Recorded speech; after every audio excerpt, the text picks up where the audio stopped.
Sherlock Holmes. Silver Blaze by Arthur Conan Doyle.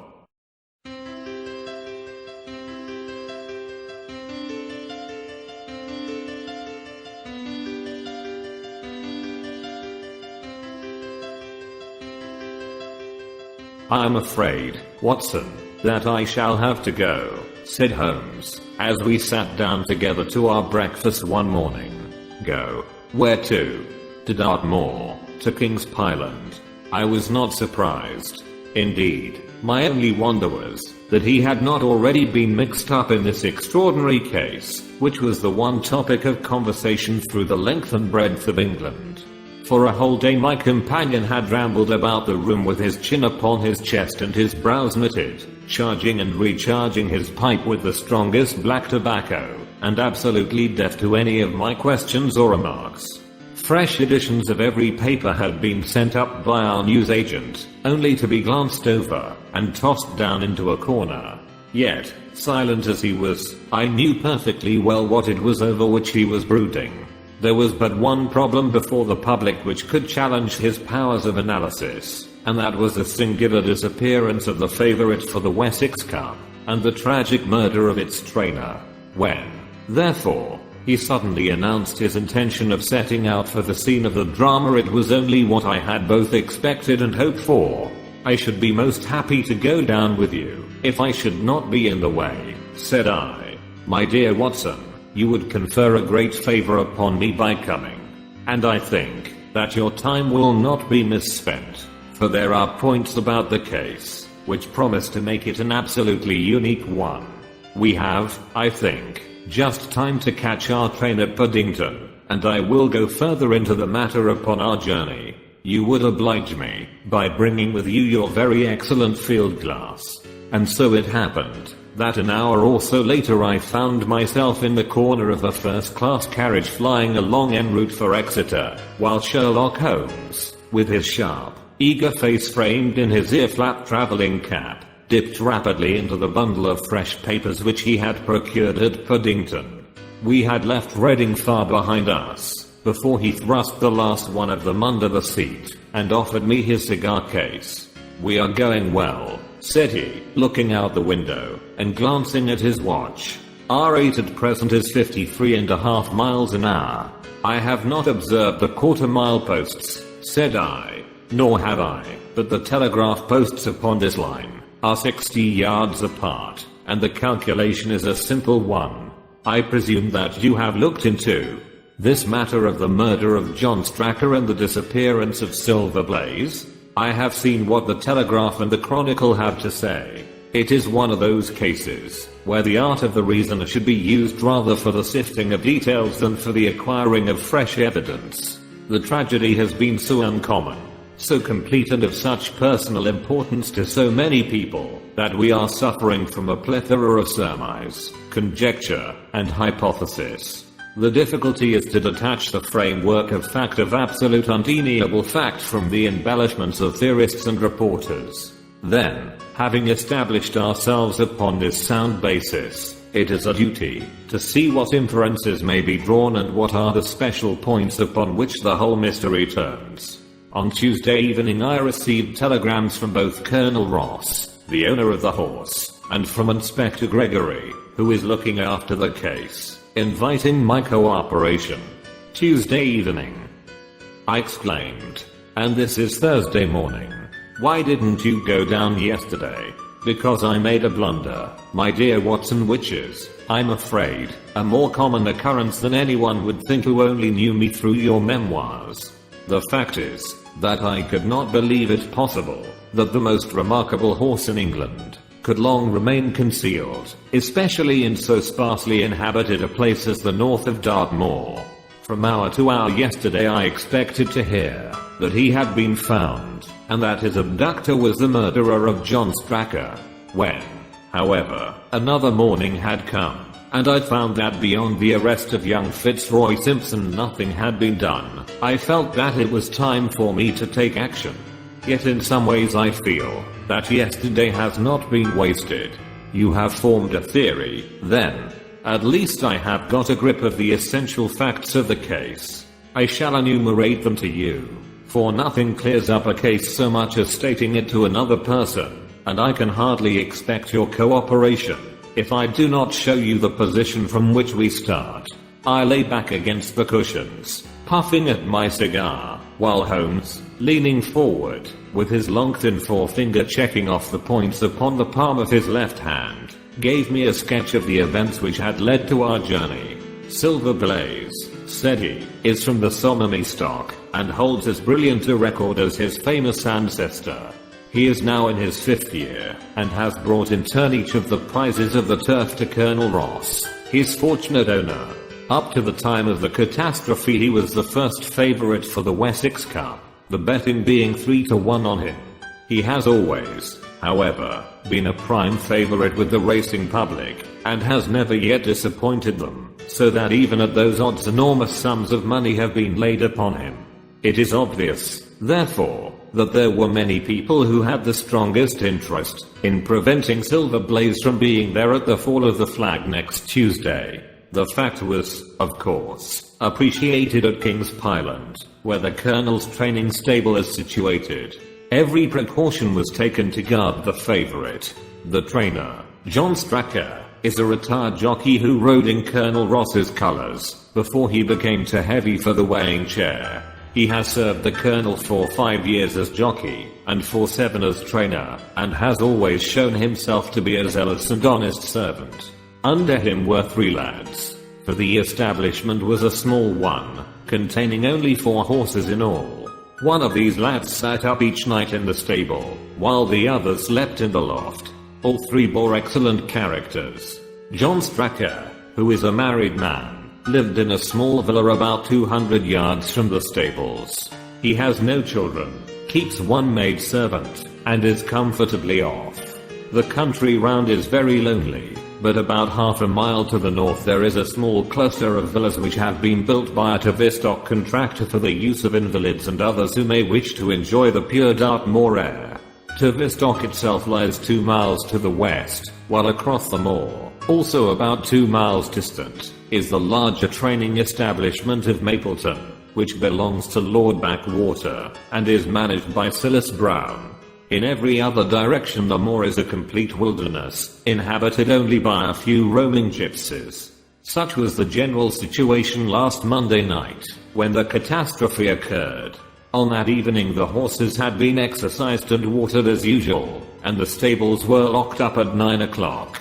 2 of the lads walked up to the trainer's house, where they had supper in the kitchen, while the 3rd, Ned Hunter, remained on guard. At a few minutes after 9 the maid, Edith Baxter, carried down to the stables his supper, which consisted of a dish of curried mutton. She took no liquid, as there was a water tap in the stables, and it was the rule that the lad on duty should drink nothing else. The maid carried a lantern with her, as it was very dark and the path ran across the open moor. Edith Baxter was within 30 yards of the stables when a man appeared out of the darkness and called to her to stop. As he stepped into the circle of yellow light thrown by the lantern she saw that he was a person of gentlemanly bearing, dressed in a grey suit of tweeds, with a cloth cap. He wore gaiters, and carried a heavy stick with a knob to it. She was most impressed, however, by the extreme pallor of his face, and by the nervousness of his manner. His age, she thought, would be rather over 30 than under it. "Can you tell me where I am?" he asked. I had almost made up my mind to sleep on the moor when I saw the light of your lantern. "You are close to the King's Pyland training stables," said she. "Oh, indeed. What a stroke of luck," he cried. "Understand that a stable boy sleeps there alone every night. Perhaps that is his supper which you are carrying to him. Now I'm sure that you would not be too proud to earn the price of a new dress, would you?" He took a piece of white paper folded up out of his waistcoat pocket. "See that the boy has this tonight, and you shall have the prettiest frock that money can buy." She was frightened by the earnestness of his manner, and ran past him to the window through which she was accustomed to hand the meals. It was already opened, and Hunter was seated at the small table inside. She had begun to tell him of what had happened when the stranger came up again. "Good evening," said he, looking through the window. "I wanted to have a word with you." The girl has sworn that as he spoke she noticed the corner of the little paper packet protruding from his closed hand. "What business have you here?" asked the lad. "It's business that may put something into your pocket," said the other. "You've 2 horses in for the Wessex Cup Silver Blazon Bow Yard. Let me have the straight tip, and you won't be a loser. Is it a fact that at the weights Bow Yard could give the other 100 yards in 5 furlongs, and that the stable had put their money on him?" "So, you're one of those damn touts," cried the lad. "I'll show you how we serve them in King's Pyland." He sprang up and rushed across the stable to unloose the dog. The girl fled away to the house, but as she ran she looked back and saw that the stranger was leaning through the window. A minute later, however, when Hunter rushed out with the hound he was gone, and though he ran all round the buildings he failed to find any trace of him. "One moment," I asked. "Did the stable boy, when he ran out with the dog, leave the door unlocked behind him?" "Excellent, Watson, excellent," murmured my companion. The importance of the point struck me so forcibly that I sent a special wire to Dartmoor yesterday to clear the matter up. The boy locked the door before he left it. The window, I may add, was not large enough for a man to get through. Hunter waited until his fellow grooms had returned, when he sent a message to the trainer and told him what had occurred. Stracker was excited at hearing the account, although he does not seem to have quite realized its true significance. It left him, however, vaguely uneasy, and Mrs. Stracker, waking at 1 in the morning, found that he was dressing. In reply to her inquiries, he said that he could not sleep on account of his anxiety about the horses, and that he intended to walk down to the stables to see that all was well. She begged him to remain at home, as she could hear the rain pattering against the window, but in spite of her entreaties he pulled on his large mackintosh and left the house. Mrs. Stracker awoke at 7 in the morning to find that her husband had not yet returned. She dressed herself hastily, called the maid, and set off for the stables. The door was open. Inside, huddled together upon a chair, Hunter was sunk in a state of absolute stupor. The favorite stall was empty, and there were no signs of his trainer. The 2 lads who slept in the chaff-cutting loft above the harness room were quickly aroused. They had heard nothing during the night, for they are both sound sleepers. Hunter was obviously under the influence of some powerful drug, and as no sense could be got out of him, he was left to sleep it off, while the 2 lads and the 2 women ran out in search of the absentees. They still had hopes that the trainer had for some reason taken out the horse for early exercise, but on ascending the knoll near the house, from which all the neighboring moors were visible, they not only could see no signs of the missing favorite, but they perceived something which warned them that they were in the presence of a tragedy. About a quarter of a mile from the stables John Stracker's overcoat was flapping from a furze bush. Immediately beyond there was a bowl-shaped depression in the moor, and at the bottom of this was found the dead body of the unfortunate trainer. His head had been shattered by a savage blow from some heavy weapon, and he was wounded on the thigh, where there was a long, clean cut, inflicted evidently by some very sharp instrument. It was clear, however, that Stracker had defended himself vigorously against his assailants, for in his right hand he held a small knife, which was clotted with blood up to the handle, while in his left he clasped a red and black silk cravat, which was recognized by the maid as having been worn on the preceding evening by the stranger who had visited the stables. Hunter, on recovering from his stupor, was also quite positive as to the ownership of the cravat. He was equally certain that the same stranger had, while standing at the window, drugged his curried mutton, and so deprived the stables of their watchman. As to the missing horse, there were abundant proofs in the mud, which lay at the bottom of the fatal hollow, that he had been there at the time of the struggle. But from that morning he has disappeared, and although a large reward has been offered, and all the gypsies of Dartmoor are on the alert, no news has come of him. Finally, an analysis has shown that the remains of his supper left by the stable lad contain an appreciable quantity of powdered opium, while the people of the house partook of the same dish on the same night without any ill effect. Those are the main facts of the case, stripped of all surmise, and stated as boldly as possible. I shall now recapitulate what the police have done in the matter. Inspector Gregory, to whom the case has been committed, is an extremely competent officer. Were he but gifted with imagination, he might rise to great heights in his profession. On his arrival, he promptly found and arrested the man upon whom suspicion naturally rested. There was little difficulty in finding him, for he inhabited one of those villas which I have mentioned. His name, it appears, was Fitzroy Simpson. He was a man of excellent birth and education, who had squandered a fortune upon the turf, and who lived now by doing a little quiet and genteel bookmaking in the sporting clubs of London.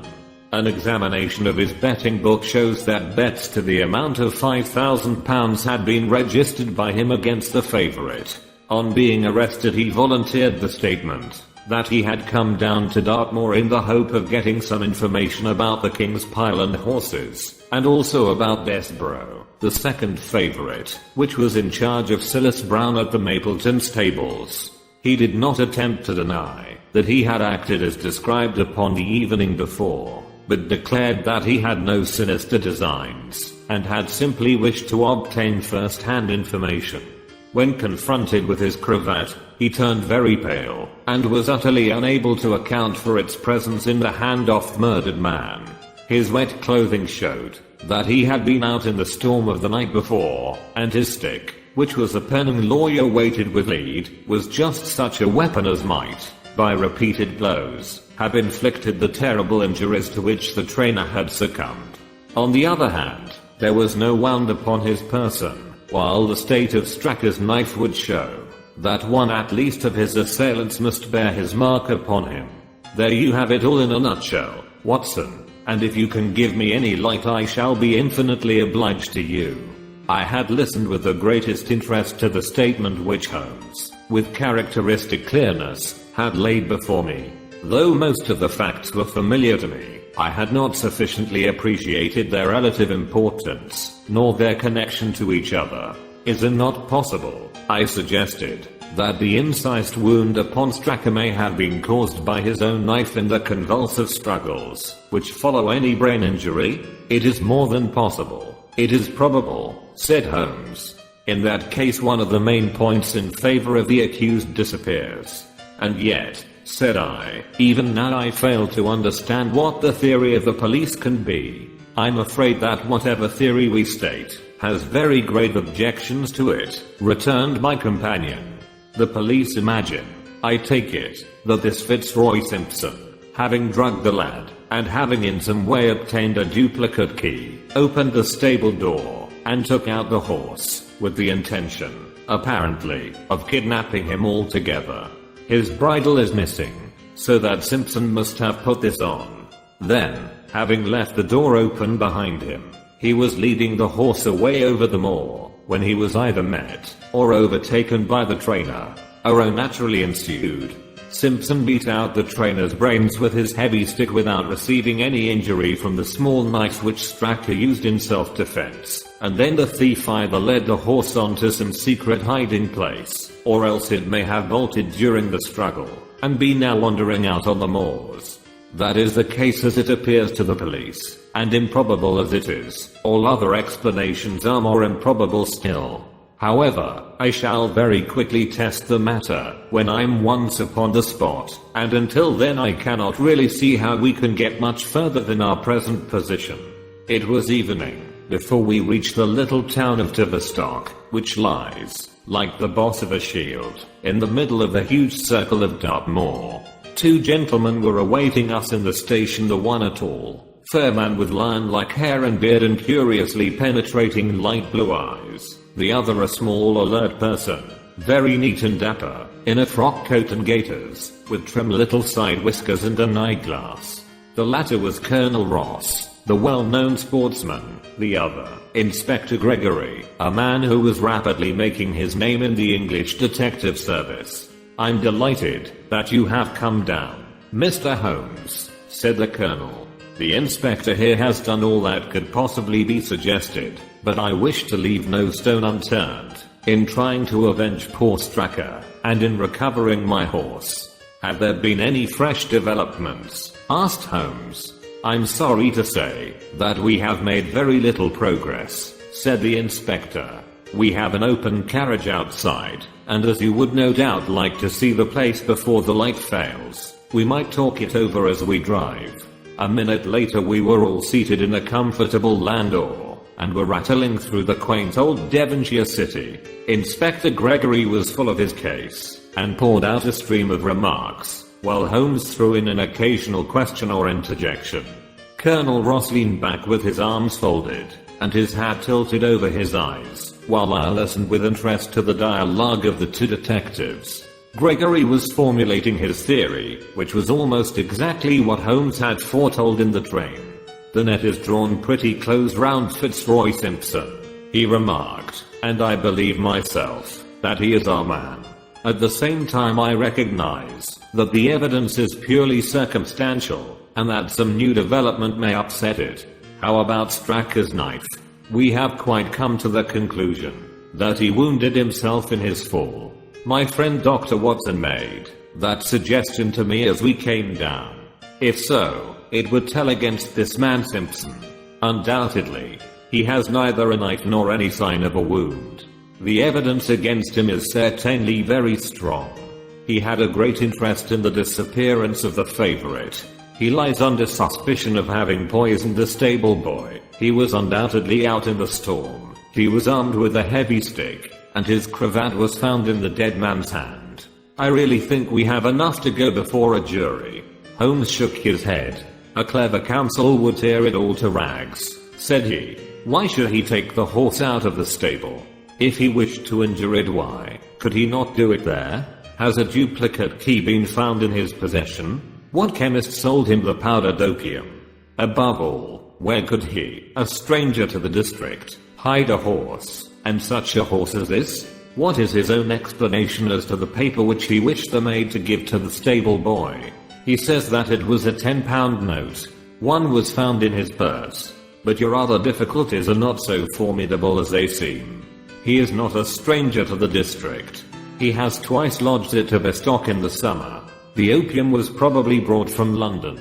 The key, having served its purpose, would be hurled away. The horse may be at the bottom of one of the pits or old mines upon the moor. What does he say about the cravat? He acknowledges that it is his, and declares that he had lost it. But a new element has been introduced into the case which may account for his leading the horse from the stable. Holmes pricked up his ears. We have found traces which show that a party of gypsies encamped on Monday night within a mile of the spot where the murder took place. On Tuesday they were gone.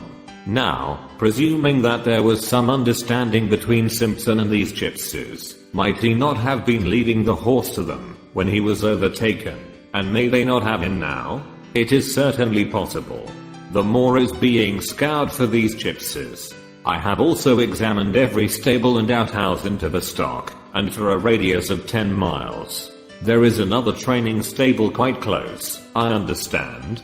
Yes, and that is a factor which we must certainly not neglect. As Desborough, their horse, was second in the betting, they had an interest in the disappearance of the favorite. Silas Brown, the trainer, is known to have had large bets upon the event, and he was no friend to poor Stracker. We have, however, examined the stables, and there is nothing to connect him with the affair. And nothing to connect this man Simpson with the interests of the Mapleton stables? Nothing at all. Holmes leaned back in the carriage, and the conversation ceased. A few minutes later our driver pulled up at a neat little red brick villa with overhanging eaves which stood by the road. Some distance off, across a paddock, lay a long grey-tiled outbuilding. In every other direction the low curves of the moor, bronze-coloured from the fading ferns, stretched away to the skyline, broken only by the steeples of Tavistock, and by a cluster of houses away to the westward which marked the Mapleton stables. We all sprang out with the exception of Holmes, who continued to lean back with his eyes fixed upon the sky in front of him, entirely absorbed in his own thoughts. It was only when I touched his arm that he roused himself with a violent start and stepped out of the carriage. "Excuse me," said he, turning to Colonel Ross, who had looked at him in some surprise. "I was daydreaming." There was a gleam in his eyes and a suppressed excitement in his manner which convinced me, used as I was to his ways, that his hand was upon a clue, though I could not imagine where he had found it. "Perhaps you would prefer at once to go on to the scene of the crime, Mr. Holmes," said Gregory. "I think that I should prefer to stay here a little and go into one or two questions of detail. Straker was brought back here, I presume?" "Yes. He lies upstairs. The inquest is tomorrow. He has been in your service some years, Colonel Ross. I have always found him an excellent servant. I presume that you made an inventory of what he had in his pockets at the time of his death, Inspector? I have the things themselves in the sitting room. If you would care to see them, I should be very glad." We all filed into the front room and sat round the central table, while the inspector unlocked a square tin box and laid a small heap of things before us. There was a box of Vestas, 2 inches of tallow candle, an ADP briar root pipe, a pouch of sealskin with half an ounce of long-cut Cavendish, a silver watch with a gold chain, 5 sovereigns in gold, an aluminum pencil case, a few papers, and an ivory-handled knife with a very delicate inflexible blade. Marquis & Co., London. "This is a very singular knife," said Holmes, lifting it up and examining it minutely. "I presume, as I see bloodstains upon it, that it is the one which was found in the dead man's grasp. Watson, this knife is surely in your line." "It is what we call a cataract knife," said I. "I thought so. A very delicate blade devised for very delicate work. A strange thing for a man to carry with him upon a rough expedition, especially as it would not shut in his pocket. The tip was guarded by a disc of cork which we found beside his body," said the inspector. "His wife tells us that the knife had lain upon the dressing table, and that he had picked it up as he left the room. It was a poor weapon, but perhaps the best that he could lay his hands on at the moment." "Very possible. How about these papers?" "3 of them are receipted hay dealer's accounts. One of them is a letter of instructions from Colonel Ross. This other is a milliner's account for £37.15 made out by Madame Lejourier of Bond Street to William Derbyshire. Mrs. Straker tells us that Derbyshire was a friend of her husband's, and that occasionally his letters were addressed here." "Madame Derbyshire had somewhat expensive tastes," remarked Holmes, glancing down the account. 22 guineas is rather heavy for a single costume. However, there appears to be nothing more to learn, and we may now go down to the scene of the crime." As we emerged from the sitting room, a woman, who had been waiting in the passage, took a step forward and laid her hand upon the inspector's sleeve. Her face was haggard and thin and eager, stamped with the print of a recent horror. "Have you got them? Have you found them?" she panted. "No, Mrs. Straker. But Mr. Holmes here has come from London to help us, and we shall do all that is possible. Surely I met you in Plymouth at a garden party some little time ago, Mrs. Straker," said Holmes. "No, sir, you are mistaken." "Dear me. Why, I could have sworn to it. You wore a costume of doe-colored silk with ostrich feather trimming." "I never had such a dress, sir," answered the lady. "Ah, that quite settles it," said Holmes. And with an apology he followed the inspector outside. A short walk across the moor took us to the hollow in which the body had been found. At the brink of it was the furze bush upon which the coat had been hung. "There was no wind that night, I understand," said Holmes. "None, but very heavy rain. In that case the overcoat was not blown against the furze bush, but placed there." "Yes, it was laid across the bush." "You fill me with interest. I perceive that the ground has been trampled up a good deal. No doubt many feet have been here since Monday night. A piece of matting has been laid here at the side, and we have all stood upon that." "Excellent. In this bag I have one of the boots which Stracker wore, one of Fitzroy Simpson's shoes, and a cast horseshoe of Silver Blaze. My dear Inspector, you surpass yourself." Holmes took the bag, and, descending into the hollow, he pushed the matting into a more central position. Then stretching himself upon his face, and leaning his chin upon his hands, he made a careful study of the trampled mud in front of him. "Hello," said he, suddenly. "What's this?" It was a wax vesta half burned, which was so coated with mud, that it looked at first like a little chip of wood. "I cannot think how I came to overlook it," said the inspector, with an expression of annoyance. "It was invisible, buried in the mud. I only saw it, because I was looking for it." "What? You expected to find it?" "I thought it not unlikely." He took the boots from the bag, and compared the impressions of each of them with marks upon the ground. Then he clambered up to the rim of the hollow, and crawled about among the ferns and bushes. "I'm afraid that there are no more tracks," said the inspector. "I have examined the ground very carefully for 100 yards in each direction." "Indeed," said Holmes, rising. "I should not have the impertinence to do it again, after what you say. But I should like to take a little walk over the moor, before it grows dark, that I may know my ground tomorrow, and I think that I shall put this horseshoe into my pocket for luck." Colonel Ross, who had shown some signs of impatience at my companion's quiet and systematic method of work, glanced at his watch. "I wish you would come back with me, Inspector," said he. "There are several points on which I should like your advice, and especially as to whether we do not owe it to the public to remove our horse's name from the entries for the cup." "Certainly not," cried Holmes, with decision. "I should let the name stand." The colonel bowed. "I'm very glad to have had your opinion, sir," said he. "You will find us at poor Stracker's house when you have finished your walk, and we can drive together into Tavistock." He turned back with the inspector, while Holmes and I walked slowly across the moor. The sun was beginning to sink behind the stables of Mapleton, and the long, sloping plain in front of us was tinged with gold, deepening into rich, ruddy browns where the faded ferns and brambles caught the evening light. But the glories of the landscape were all wasted upon my companion, who was sunk in the deepest thought. "It's this way, Watson," said he at last.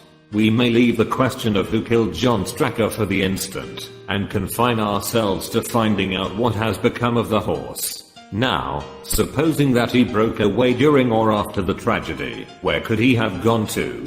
The horse is a very gregarious creature. If left to himself, his instincts would have been either to return to King's Pyland, or go over to Mapleton.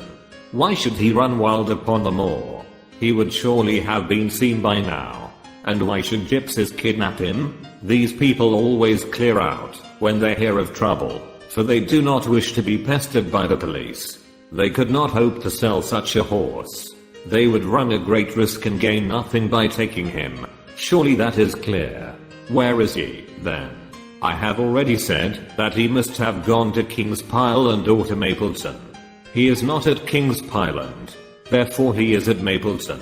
Let us take that as a working hypothesis, and see what it leads us to. This part of the moor, as the inspector remarked, is very hard and dry. But it falls away towards Mapleton, and you can see from here that there is a long hollow over yonder, which must have been very wet on Monday night. If our supposition is correct, then the horse must have crossed that, and there is the point where we should look for his tracks. We had been walking briskly during this conversation, and a few more minutes brought us to the hollow in question. At Holmes' request I walked down the bank to the right, and he to the left, but I had not taken 50 paces before I heard him give a shout, and saw him waving his hand to me. The track of a horse was plainly outlined in the soft earth in front of him, and the shoe which he took from his pocket exactly fitted the impression. "See the value of imagination," said Holmes. "It is the one quality which Gregory lacks. We imagined what might have happened, acted upon the supposition, and find ourselves justified. Let us proceed." We crossed the marshy bottom, and passed over a quarter of a mile of dry hard turf. Again the ground sloped, and again we came on the tracks. Then we lost them for half a mile, but only to pick them up once more quite close to Mapleton. It was Holmes who saw them first, and he stood pointing with a look of triumph upon his face.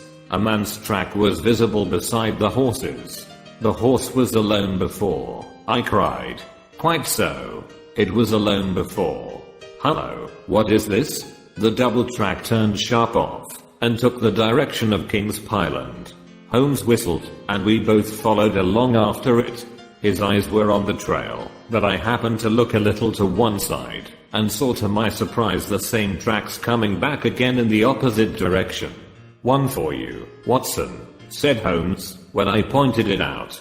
You have saved us a long walk, which would have brought us back on our own traces. Let us follow the return track. We had not to go far. It ended at the paving of asphalt which led up to the gates of the Mapleton stables. As we approached, a groom ran out from them. We don't want any loiterers about here, said he. I only wish to ask a question, said Holmes, with his finger and thumb in his waistcoat pocket.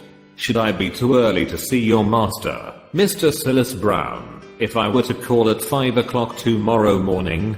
Bless you, sir, if anyone is about he will be, for he is always the first stirring.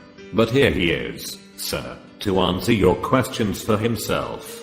No, sir, no, it is as much as my place is worth to let him see me touch your money. Afterwards, if you like. As Sherlock Holmes replaced the half-crown which he had drawn from his pocket, a fierce-looking elderly man strode out from the gate with a hunting crop swinging in his hand. What's this, Dawson? He cried. No gossiping. Go about your business. And you, what the devil do you want here? 10 minutes talk with you, my good sir, said Holmes in the sweetest of voices. I've no time to talk to every gadabout. We want no stranger here. Be off, or you may find a dog at your heels. Holmes leaned forward and whispered something in the trainer's ear. He started violently and flushed to the temples. It's a lie, he shouted, an infernal lie. Very good. Shall we argue about it here in public, or talk it over in your parlor? Oh, come on if you wish to. Holmes smiled. I shall not keep you more than a few minutes, Watson, said he. Now, Mr. Brown, I'm quite at your disposal. It was 20 minutes, and the reds had all faded into greys before Holmes and the trainer reappeared. Never have I seen such a change as had been brought about in Silas Brown in that short time. His face was ashy pale, beads of perspiration shone upon his brow, and his hands shook, until the hunting crop wagged like a branch in the wind. His bullying, overbearing manner was all gone too, and he cringed along at my companion's side like a dog with its master. Your instructions will be done. It shall all be done, said he. There must be no mistake, said Holmes, looking round at him. The other winced as he read the menace in his eyes. Oh no, there shall be no mistake. It shall be there. Should I change it first or not? Holmes thought a little, and then burst out laughing. No, don't, said he. I shall write to you about it. No tricks, now, or oh, you can trust me, you can trust me. Yes, I think I can. Well, you shall hear from me tomorrow. He turned upon his heel, disregarding the trembling hand which the other held out to him, and we set off for King's Pyland. A more perfect compound of the bully, coward, and sneak than Master Silas Brown I have seldom met with, remarked Holmes as we trudged along together. He has the horse, then.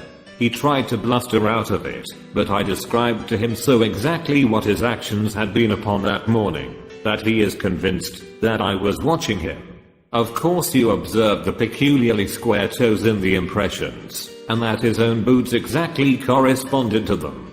Again, of course no subordinate would have dared to do such a thing. I described to him how, when according to his custom he was the first down, he perceived a strange horse wandering over the moor. How he went out to it, and his astonishment at recognizing, from the white forehead which has given the favorite its name, that chance had put in his power the only horse which could beat the one upon which he had put his money. Then I described how his first impulse had been to lead him back to King's Pyland, and how the devil had shown him how he could hide the horse until the race was over, and how he had led it back and concealed it at Mapleton.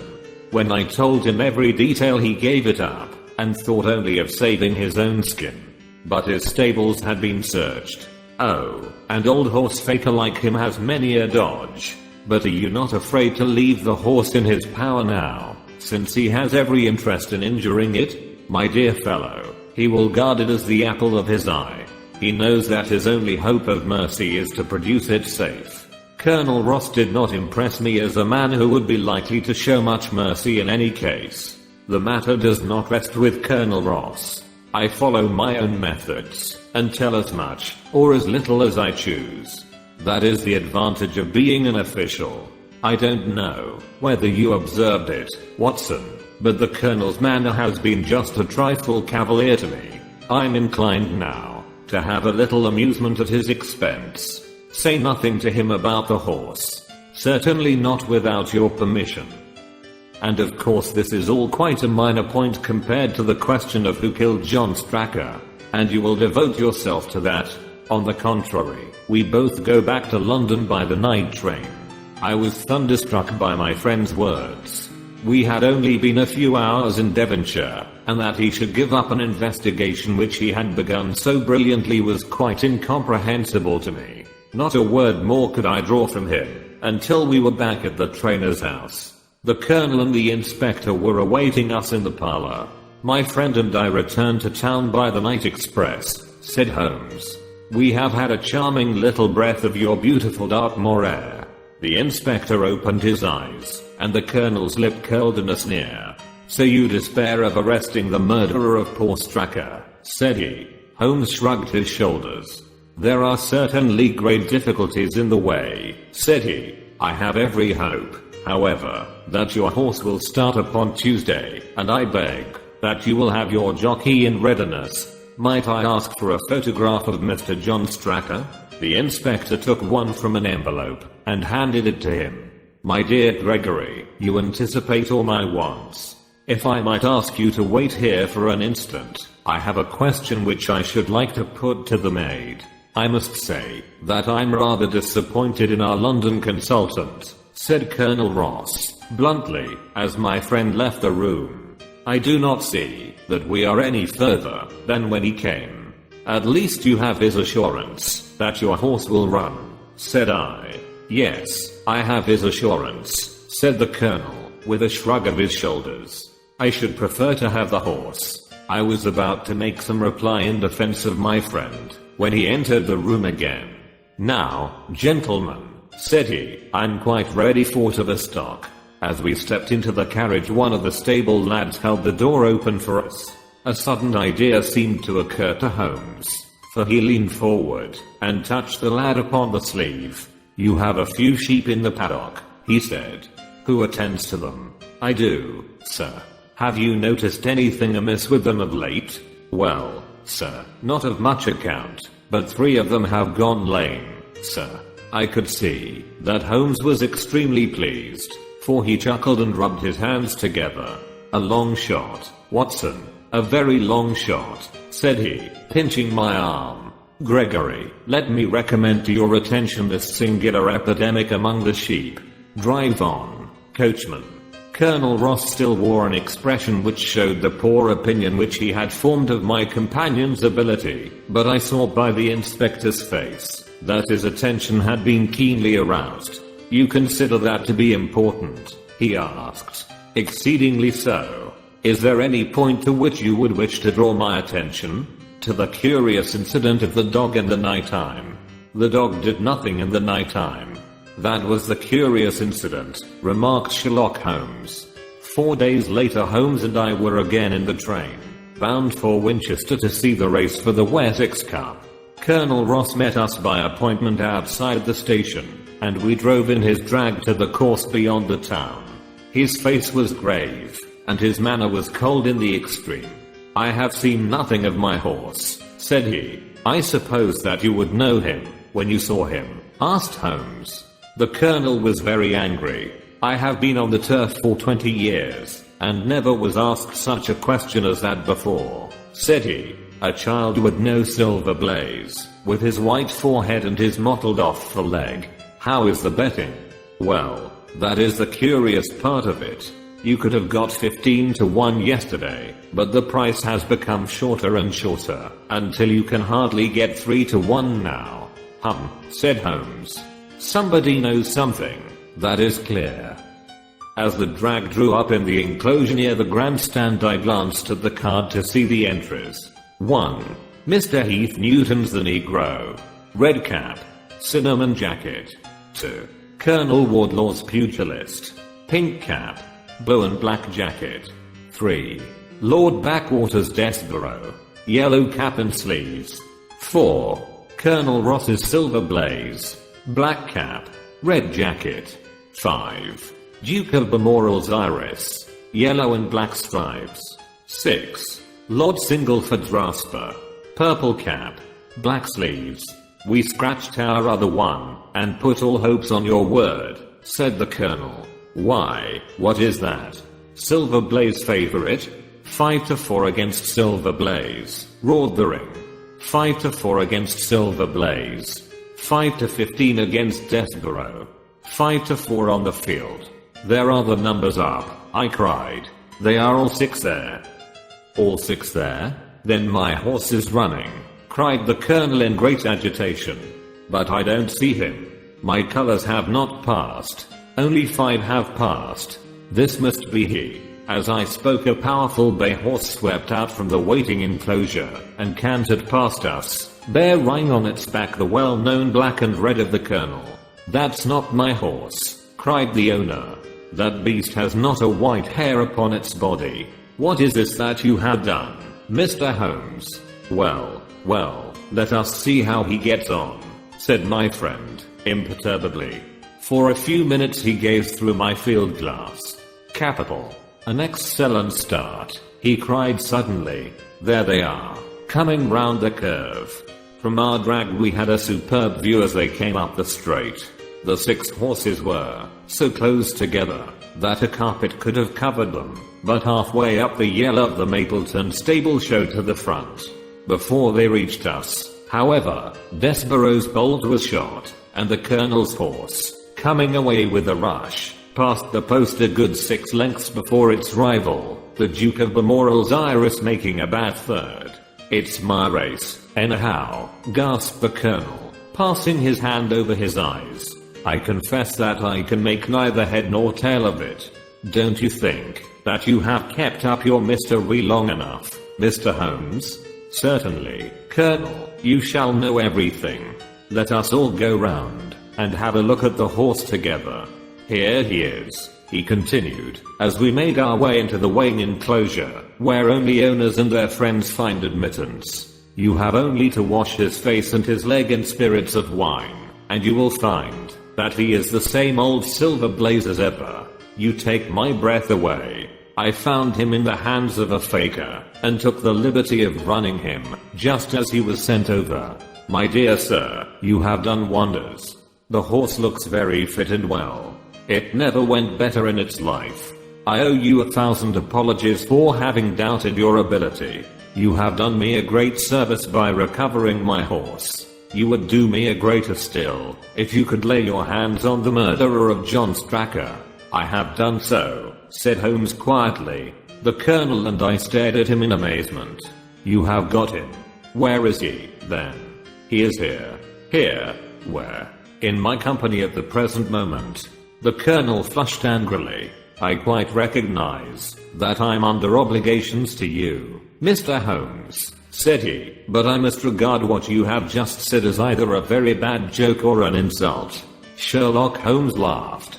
I assure you that I have not associated you with the crime, Colonel, said he. The real murderer is standing immediately behind you. He stepped past and laid his hand upon the glossy neck of the thoroughbred.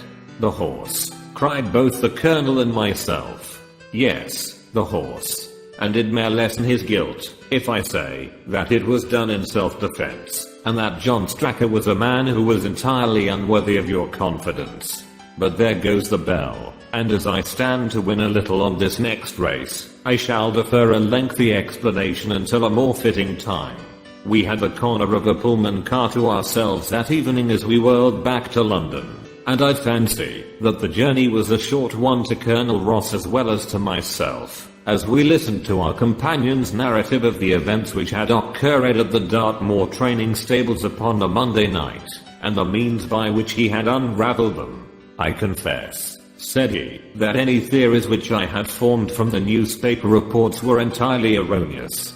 And yet there were indications there, had they not been overlaid by other details which concealed their true import. I went to Devonshire with the conviction that Fitzroy Simpson was the true culprit, although, of course, I saw that the evidence against him was by no means complete.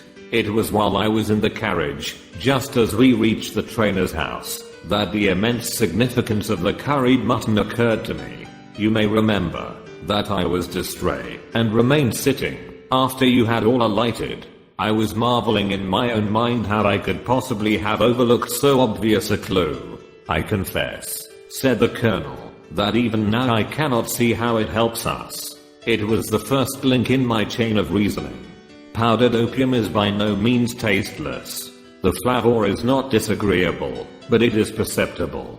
Were it mixed with any ordinary dish, the eater would undoubtedly detect it, and would probably eat no more. A curry was exactly the medium which would disguise this taste.